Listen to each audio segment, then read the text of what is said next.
कुल खेती आपकी 40 एकड़ में है? 40 एकड़ है जी। सारी ऑर्गेनिक फार्मिंग? हाँ, जैसे 10 एकड़ में हम लोग सब्जियों का करते हैं और 30 एकड़ में अभी ट्रेडिशनल ही है। धीरे धीरे उसको भी हम लोग सब्जी में ही लाएंगे। विदेश में क्या क्या जाता है आपके यहाँ से? लौकी जा चुका है, खीरा जा चुका है, टमाटर जा चुका है, गोभी भी एक बार जा चुका है। ये फसलें बेचते कैसे हैं, मतलब खुद निर्यात करते हैं किसी के माध्यम से? उद्यान विभाग से एक रजिस्ट्रेशन होता है, कराने के बाद उसका एक लाइसेंस हो जाता है, उसके थ्रू आप भेज सकते हैं। तो आपके पास लाइसेंस है निर्यात हाँ, का? जी जी, निर्यात का लाइसेंस है हम लोग का, एपीडा के थ्रू मिलता है। अच्छा, ये बताइए कि अभी जो ये 40 एकड़ आपने कहा 10 एकड़ में सब्जी कर रहे हैं, क्या क्या करते हैं यहाँ पर आप? 4 कलर में शिमला मिर्च हम लोग करते हैं, लाल, पीला और नारंगी और हरा। फ़ायदा इसमें यह होता है कि जैसे आप हरा शिमला मिर्च करते हैं तो उसका रेट लगभग 40 रुपये के आसपास आता है एवरेज। और वही अगर पीला और ये हम लोग कर देते हैं तो ये हो जाता है कि इसका मन 150-200 रुपये केजी हो जाता है। खर्च उतना ही लगता है, आमदनी अच्छा हो जाता है उससे।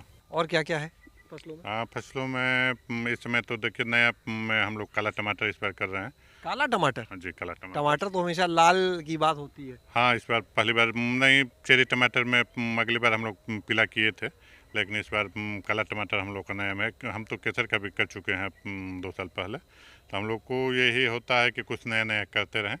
कोरोना के जस्ट बाद में अश्वगंधा की डिमांड विश्व स्तर पे बहुत ज़्यादा बढ़ी, तो हमने अश्वगंधा पे काम शुरू किया और हमने चौधरी चरण सिंह हरियाणा एग्रीकल्चर यूनिवर्सिटी से हरियाणा अश्वगंधा नंबर 1 एक नई किस्म का इजाद किया है, जो कि आने वाले समय में किसानों को उसका बीज उपलब्ध होगा।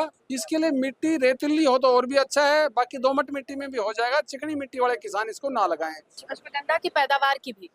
अश्वगंधा की पैदावार 1 एकड़ से 3 क्विंटल के आसपास हो जाती है और बाकी इसका ना सारे हिस्से बिकते हैं। पंचांग बिकता है इसका, यानी कि जड़ भी बिकती हैं, पत्ते भी बिकते हैं और बीज भी बिकता है, तो सारी चीजें उपयोग में रहती हैं। तो किसान को 1 एकड़ में कितना बीज के लिए बचा देना चाहिए और किस हिसाब से, पैसे के हिसाब से अपने अपने चीजों को मतलब क्रॉप को यूज करे, इस्तेमाल कैसे करे फसल? इसकी फसल लगभग मार्च अप्रैल में तैयार जब हो जाती है तो उस समय इस पे लाल रंग की बेरी आती है, तो बेरी के अंदर जो बीज होता है उसको अगले साल के लिए किसान रख सकता है और बाकी पौधे अपने हार्वेस्ट करके मंडी में बेच सकते हैं। अश्वगंधा की जड़ें होती है ना, ये जो बिकती हैं, या तना है? ये जड़ें हैं। अश्वगंधा की जड़ में जो है औषधीय क्षमता ज्यादा होती है, इसलिए ये लगभग 300-400 रुपए किलो बिक जाती हैं और जो ऊपर का हिस्सा है उसमें कम होता है, तो इसलिए वो 40-50 रुपए किलो ही बिकता है।